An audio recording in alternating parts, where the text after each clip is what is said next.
Thank you all so much for coming. I'll get into it and thank you for, spending the time. Like I said, this is a Therapy and Social Change Network seminar, and the topic is The Wounded Activist, a Resilience Toolkit. And we're really, really excited to have Dr. Yvonne Guest with us this evening.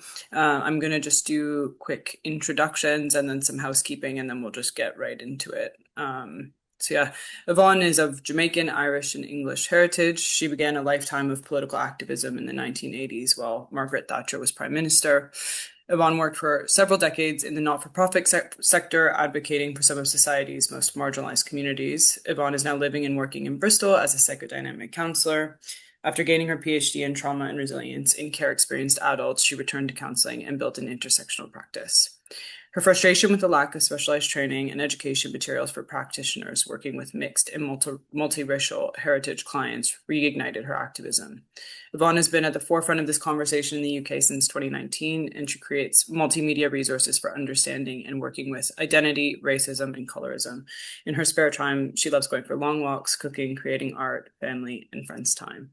Thank you so much, Yvonne, for coming along tonight. My name's Cassandra Geisel. My pronouns are she, her, and I'll just be here kind of guiding the conversation. We can expect to be with each other for about an hour for the first portion while Yvonne shares with us, and then we have half an hour until 6:30 for some community time. We normally take about a 5-minute break at 6, and that time can look like questions, it can look like further conversation or reflections on what we just heard, but it kind of just becomes whatever it needs to be. Just a reminder that we really encourage people to use the chat. So if you have questions or reflections or thoughts, please put them in there. But also just being mindful of how we are with each other. We aim to create a sort of safe enough environment in these seminars. So yeah, I'll shush now and pass it over to Yvonne. So thanks. Thank you, Cassandra. Because you invited me, I think, before Christmas, possibly. And so I Yes. put it in the calendar in what looked like a quiet space. And I'm really looking forward to this today. I don't know who knows me from LinkedIn, but I wrote quite a few posts last year, which I called The Wounded Activist.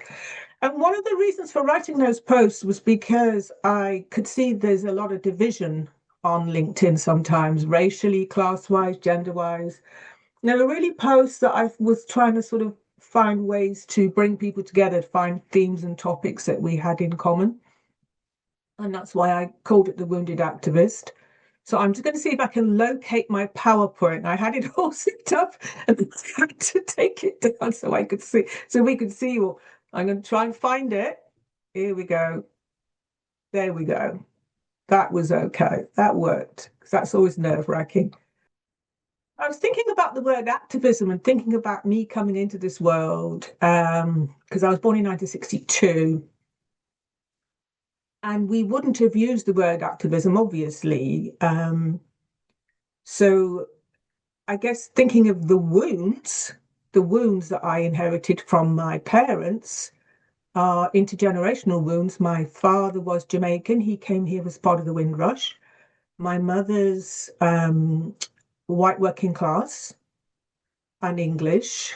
So when they came together in the 60s and had me, there was a lot of opposition to an interracial marriage. It wasn't illegal in the 60s in the UK, but there was a tremendous amount of social pressure against interracial relationships and marriages. And I ended up in the care system, which added another layer of trauma to all of our experience. So I guess those are the kind of personal, family, intergenerational wounds. And I was thinking about this, and I was thinking, actually, as a child growing up in the 60s, nobody would have been sitting me down and saying, this is what's going on. I would have been absorbing it through maybe the radio was on or the television was on, or maybe I overheard the grown-ups talking. So one of the most powerful ones, and I do remember something about Enoch Powell on a factory wall, because my foster father worked in a factory. And I do remember going on a works outing and seeing something on a factory wall from Enoch Powell in this factory wall. And this is what Enoch Powell said when he thought about migration. This is 1968, so I would have been 6. And he said, like the Roman, I seem to see the river Tiber foaming with much blood. All I know is that to see and not to speak would be the great betrayal. So it's kind of interesting that I'm 64 and here we are again, you know? This is something I've felt so strongly in the last 10 years since Brexit, really. Here we are again. I'm listening, I'm aware of the same rhetoric that would have been around me in my kind of energy field as a child. But there was this other energy field characters. One of them was this guy who we all know. So I would have been absorbing this as well, you know. I have a dream that my 4 little children will one day live in a nation where they will not be judged by the color of their skin, but by the content of their character. So there was a lot of things that I think as a child I can't remember clearly, but would have been around and I would have been absorbing. I remember one of my uncles saying to me, you know, if you were in America, you wouldn't be able to sit on the bus with your family, stuff like that. And then, of course, there's Malcolm. And, you know, that by any means necessary is such a powerful statement, a really, really powerful statement by any means necessary. So you had Martin, who was seen as like, let's all be peaceful and non-violent action. And then you had Malcolm saying, by any means necessary. And I think that lives inside me somewhere. The two of those kind of rattle around inside me in terms of my own activism sometimes. And then we get into the 70s, and I'm a little bit more aware of the world around me. I lived in a mining town in the 70s I think from about 69 to about 76, I lived in a mining town. And I do remember the power cuts. And I do remember doing everything by candlelight. And I think about health and safety. I look at this little girl with these 2 little candles in the bowls. And we used to run around our houses as kids. There was 5 of us in our house with candles. And, you know, that's such a health and safety nightmare. So I was aware of that. And then there was all these other things going on because I'm in the Midlands, and so I'm living quite close to Birmingham. One of the really big things that happened in Birmingham in the 70s was the IRA blew up several pubs in the city centre, and it was just a huge, huge, huge event. And these 6 guys were wrongfully accused. And this played out through the 80s, this case, the Birmingham 6 being wrongfully accused. And the IRA were positioned at that time very much as terrorists. Whereas if we think about it now and the way we look at colonialism, we would have said they were anti-colonialists, the IRA. They were trying to undo for a longer period of colonialism than any other country had experienced. So it's just the things that I was aware of then and the way the language has changed now. And then my activism starts 1978, and my first act of activism was really accidental. So I was 16 years old, and me and my 2 best friends from school were actually Aston Villa fans, and we should have been at an Aston Villa match. But I think if I remember properly, it was foggy all over the Midlands. So all the local football matches were cancelled. So there was just loads and loads of people in the city centre. And the National Front, the fascists of the day, that's how they called themselves, the National Front, had organised a youth march. And I think about that now, and I try and think about the EDL organising a march for children and how that would be perceived now, right? Like a whole bunch of children going on a fascist march. I just can't even imagine it, right? So there was a whole bunch of children and young people on this fascist march. And this is the crowd of counter-protesters. So I can remember standing there near Digbeth Town Hall in Birmingham and seeing this kind of like this frothing sea of hatred from the National Front. It was like this boiling, surging sea of absolute hatred. And there was this other sea of loads of white people saying, no, not in my name. I do not agree with this. This is not okay. And I really remember that thinking, oh my God, so there's this hate, and then there's all these people saying no, they don't agree with this. And that has really stayed with me. But I feel quite emotional now looking at that photograph because it's just so powerful. These are the counter protesters. And then I went to London, and this is a series of music events that were held in London in the very early 80s called Rock Against Racism. And you can see you've got young Black people and you've got a skinhead. And that's what they were. They were all about bringing people together around music. You can find the documentary on YouTube. It's so powerful. It's so powerful. And what it does do is it gives the South Asian voice a community, because the South Asian voice is very often left out of the uh, kind of counter protest to racism. But they were very, very strong with Rock Against Racism. So it's a really good documentary on YouTube. So hitting London at 18 felt very different from the Midlands. It felt like there was just so much going on. And so I guess my political awareness started, as you said in my introduction, I grew up politically under Margaret Thatcher. I mean, I am who I am because of her, really. And everything was about badges. We had a badge for everything. And this was for the Clause 28, which was the anti-gay legislation she was trying to get through. So that's a little badge. Everybody had little badges for everything. My bag was covered in little badges. You had a little badge for everything you were involved in. And it was kind of non-stop. You could just find something to do every weekend, right? This is just a little example of what was going on. You've got South Africa and anti-apartheid. You've got, no arms for South Africa. There was just always something to do. You could pick your demonstration in the 80s. And it was fun. This was Stop the City. This kind of gave birth to the global protests that we see now, Stop the City. And that was an extraordinary event because it was about actually stopping the city. It was actually about getting into the stock exchange. That was pretty wild, that one was. It's pretty wild. Me and my best friend, her father was a furrier.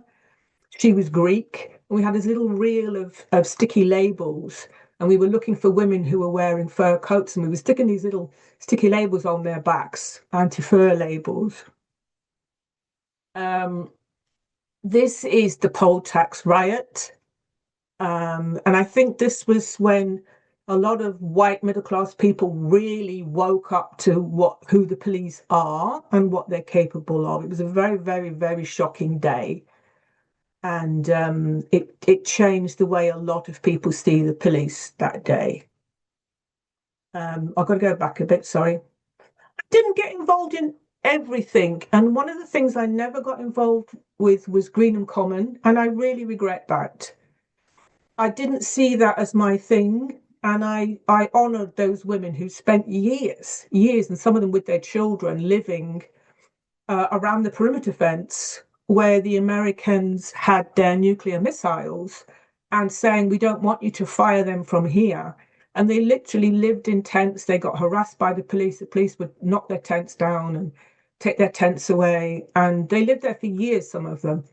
And I think it's nice to honour them. And then kind of what happened at the early 90s was two major things happened. Nelson Mandela came out of prison and apartheid ended in South Africa and the Berlin Wall came down. And for a lot of activists, we were kind of a bit lost. We got a Labour government in 1997. So we kind of got a bit lost, and it was like, well, what are we going to do now? And a lot of us left London. There was a big exodus from London, and a lot of us turned the journey inwards. And I started to think about what was going on inside me, and started on that journey to think about the kind of what a lot of my activism had been fueled by anger. It was nothing to do with Margaret Thatcher. It was nothing to do with Botha. It was nothing to do with Pinochet. It was an anger from having been in care. It was an anger from racism, and I started to look at that and unpick that. and find some self-compassion, because a lot of my activism was kind of like, a lot of my compassion was going out there to, say, the working class or the third world. I didn't really have any self-compassion, and I didn't really have that much compassion for the people around me. And I had to look at the permanent state of war that was going on inside me, that was raging inside me, and try and find some kind of way of maintaining an internal ceasefire. So that was the work, that was kind of where I was, and training to be a counsellor in that period. And I've always gone on demonstrations. I've always done that. When I hit Bristol, if anybody can tell me who this is, they get a great big star. Who's that? Swampy. He was the guy that used to dig tunnels and live underground. So when I hit Bristol in '95, it was all about eco activism. Things had really changed, and it was about eco activism. So that was what happened when I hit Bristol in '95. And then I've always gone on demonstrations. I went to Black Lives Matter in London before George Floyd was murdered. And I've always gone to things about Palestine. Palestine's been there ever since I started being politically active. I think the last demonstration I went on was about Palestine. So I wasn't as active as I had been, but I would always turn out for things that I felt were important. I remember going to London for an NHS demonstration. And then 2016, I had done my PhD and I came back to counselling. And I didn't realise that that was going to propel me into a whole new journey as an activist. And the main reason for that was, so this is an article I wrote for Therapy Today magazine in 2019. And the reason I'd written that article was the year before, Therapy Today had dedicated a journal edition, I think it was the whole edition, to kind of Black Lives Matters, and it was called something like Black Matters, Race and Culture in Therapy. And there hadn't been any mention of the mixed race experience at all. And I had been interviewed, and my contribution had been reduced to, I think, 2 lines. So I was very, very angry, and I spoke to the editor, and I was given my own article in Therapy Today the following year.